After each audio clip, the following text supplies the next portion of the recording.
anytime you see a plot of enthalpy versus something else, we normally christen them and call them Molar diagrams. So if you are not following much about the Molar diagram, we have done a discussion on Molar diagram in one of the lectures. So I encourage you to go backwards and also check and just have a good idea of what the Molar diagram does. The Molar diagram, that's a very, very important diagram. In fact, it's basically the graphical illustration of steam tables. So it's good to just go around and check. So if we take 1 to 2, I'll just use this schematic 1 to 2. Like I've said, it's a mass transfer process, and there's really no change in state. But the one I want to pick up more so, is the step 2 to 3. This is isentropic. There's no change in entropy. That's what I wanted us to pick up here. This is isentropic.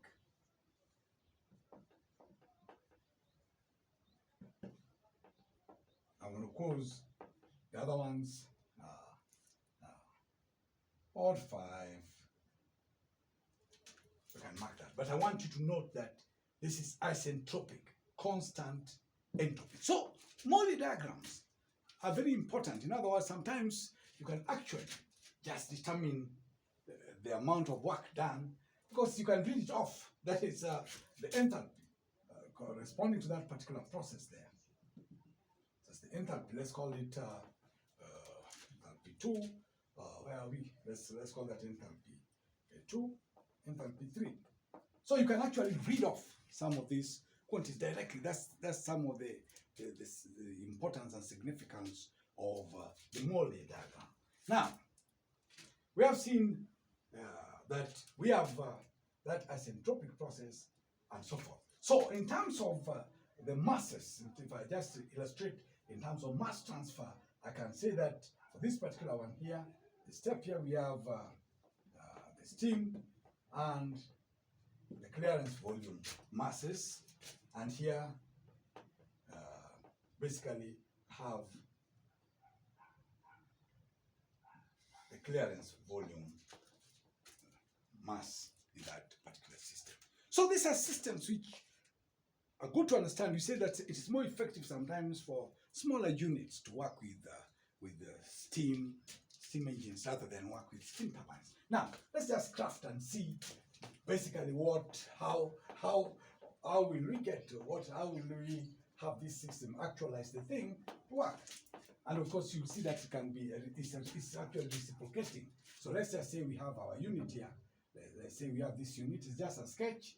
We are sketching this unit. That's just a sketch of the unit. Basically it's a schematic.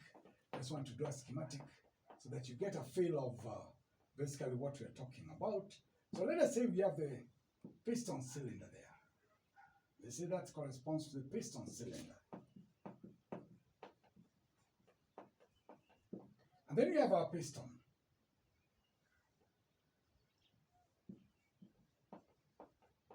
Like I always tell you, these pistons normally have rings for compression and for oil rings, depending on what kind of system you're dealing with.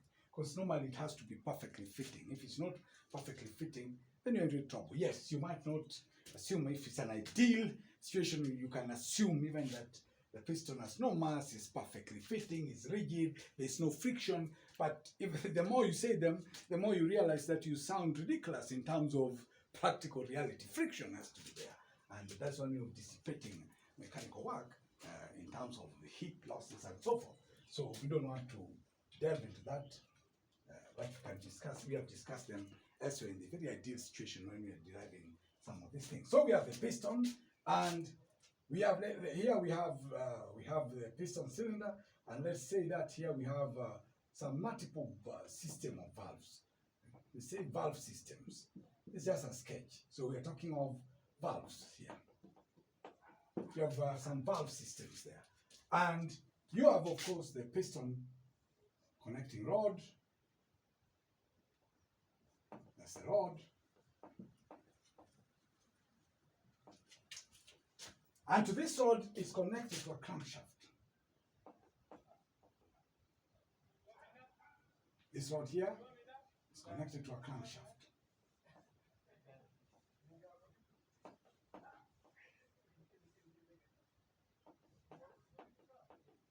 This rod is connected to a crankshaft. Let's try to get it to the best shape possible for us. Crankshaft.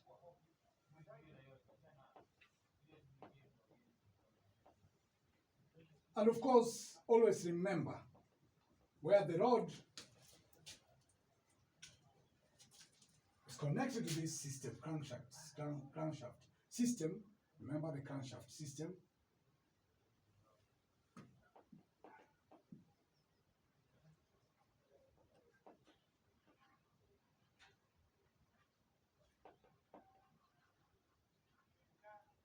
Crankshaft system, where this rod is connected, this crankshaft system here, normally we have bearings. Must have a bearing at a particular point. Bearing is very, very important because it facilitates motion.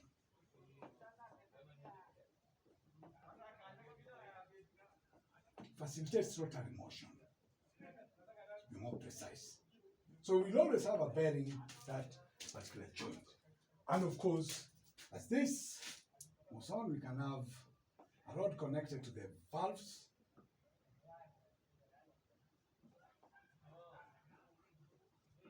Or connect to the valve, and of course we'll have reciprocating motion.